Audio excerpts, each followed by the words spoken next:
Bonjour à tous, aujourd'hui on s'intéresse au concours à venir et à la question 39 sur les probabilités et les variables aléatoires. Là c'est vraiment en fin d'année qu'on fait ça, donc c'est pas évident, mais si vous avez appris votre cours, a priori c'est des questions qui se font assez facilement.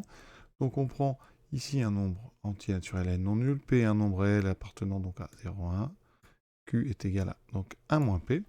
On prend x et y, deux variables aléatoires indépendantes, ça c'est très important parce que je vais vous rappeler les propriétés, notamment la propriété sur la variance d'une somme qu'on va utiliser ici. Et donc x et y suivent les lois, donc on va noter ça tout de suite. X donc suit la loi binomiale donc de paramètre n, p, et y suit la loi binomiale de paramètre donc n, q. D'accord? Et q c'est 1 moins p.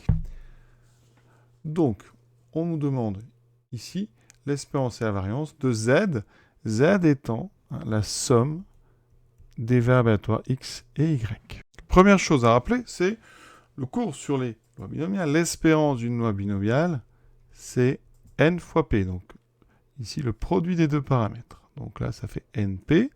Donc, l'espérance de y qui suit aussi une loi binomiale, ça sera nq. D'accord? Ensuite, il faut aussi connaître la variance. La variance de la loi binomiale, c'est np fois 1 moins p, c'est-à-dire npq, ici, puisque q est égal à 1 moins p. La variance de y, c'est donc n fois 1 moins p fois donc 1 moins p, et on retrouve en fait n, ici p et q. D'accord, je remets dans l'ordre. Ça veut dire qu'ici, variance de x est égale à variance de y. Ça, c'est intéressant, il n'y a rien de surprenant. Hein. Donc, maintenant, qu'est-ce qu'on peut dire sur z?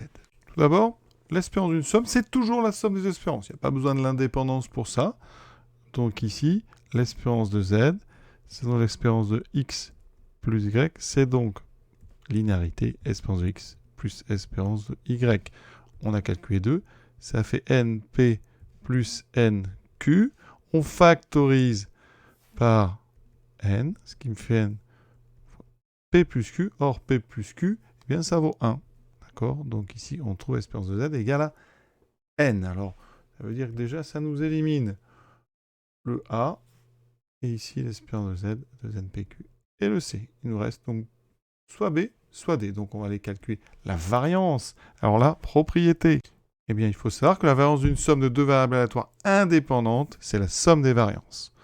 Alors ça, il faut absolument l'indépendance. Donc ici, la variance de z, ça sera donc la variance de x plus y. Donc, comme elles sont indépendantes, donc là, on utilise vraiment l'indépendance de nos deux variables, ça fait v de x plus v de y. Et on a calculé. C'est npq plus npq. Donc ça fait 2npq. Alors, variance de z, c'est donc 2npq. Espérance de z, c'est n. Vous voyez qu'ici, ça n'est donc pas la b. C'est la réponse D qu'il fallait choisir. Voilà, donc retenez bien ces deux propriétés. Et pour la variance, il faut absolument l'indépendance. Et pour les curieux, propriété hors programme en terminale, l'espérance d'un produit de deux variables aléatoires indépendantes. Bien, l'espérance d'un produit, c'est le produit des espérances. Voilà, c'est hors programme, mais c'est joli. À très bientôt.